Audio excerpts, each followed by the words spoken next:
ایک وقت کی بات ہے جب لوگ دل سے صاف اور ہاتھ سے محنتی ہوتے تھے۔ ایک چھوٹے سے گاؤں میں پہاڑوں کے بیچ ایک بوڑھے بابا رہتے تھے جن کا نام حکیم تھا۔ وہ غریب تھے مگر ان کے چہرے پر سکون ہوتا تھا، اس لیے سب ان کی عزت کرتے تھے۔ حکیم بابا کا ایک ہی بیٹا تھا جس کا نام زید تھا۔ زید بہت ہوشیار اور تیز تھا، لیکن جیسے جیسے بڑا ہوتا گیا اس کے دل میں غرور آتا گیا۔ ایک دن زید نے اپنے والد سے کہا، مجھے یہ پرانا گھر پسند نہیں، میں امیر بننا چاہتا ہوں، آپ کی دعاؤں سے کچھ نہیں ہوتا۔ حکیم بابا نے نرمی سے کہا، بیٹا ایک دن تمہیں پتہ چلے گا کہ باپ کی دعا وہاں تک پہنچتی ہے جہاں سونا بھی نہیں پہنچ سکتا۔ مگر زید ہنس پڑا اور گاؤں چھوڑ کر شہر چلا گیا۔ شہر میں زید نے بہت پیسہ کمایا، بڑے گھر، مہنگے کپڑے، سب کچھ تھا، مگر دل خالی تھا۔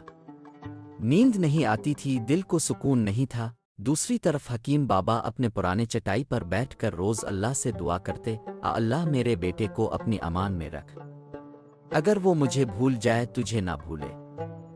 پھر ایک رات زید کو خواب آیا، اس نے دیکھا کہ اس کے ابوا ایک درخت کے نیچے رو رہے ہیں، اور آسمان سے آواز آئی، جو اپنے باپ سے منہ موڑتا ہے وہ سکون سے دور ہو جاتا ہے۔ زید ڈر کر جاگ گیا، وہ فوراً اپنا سب کچھ چھوڑ کر گاؤں بھاگا، مگر جب پہنچا گھر خاموش تھا، اس کا باپ دنیا سے جا چکا تھا، چہرے پر سکون کی مسکراہٹ تھی۔ زید زمین پر گر پڑا، رو کر کہنے لگا، ابوا میں آ گیا ہوں، معاف کر دیں، پلیز جاگے۔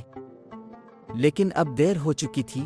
زید نے اپنے والد کو کانپتے ہاتھوں سے دفنایا۔ اس دن کے بعد اس کی زندگی بدل گئی۔ اس نے سب دولت بانٹ دی، مسجد گیا، لوگوں کی مدد کی اور دل سے نماز پڑھنے لگا۔ ایک دن مسجد میں اس نے قرآن پاک کھولا اور پڑھا، اللہ کسی جان پر اس کی طاقت سے زیادہ بوجھ نہیں ڈالتا۔ اے ہمارے رب، اگر ہم سے غلطی ہو جائے تو ہمیں معاف کر دینا، ہم پر ایسا بوجھ نہ ڈالنا جیسا پچھلی امتوں پر ڈالا تھا، اور ہمیں بخش دے، ہم پر رحم فرما، تو ہی ہمارا مددگار ہے۔ سورہ بقرہ آیت 286۔ زید نے یہ آیت صبح و شام پڑھنا شروع کی، آہستہ آہستہ اس کے دل کا بوجھ ہلکا ہو گیا، غم سکون میں بدل گیا، آنکھوں کے آنسو طاقت بن گئے۔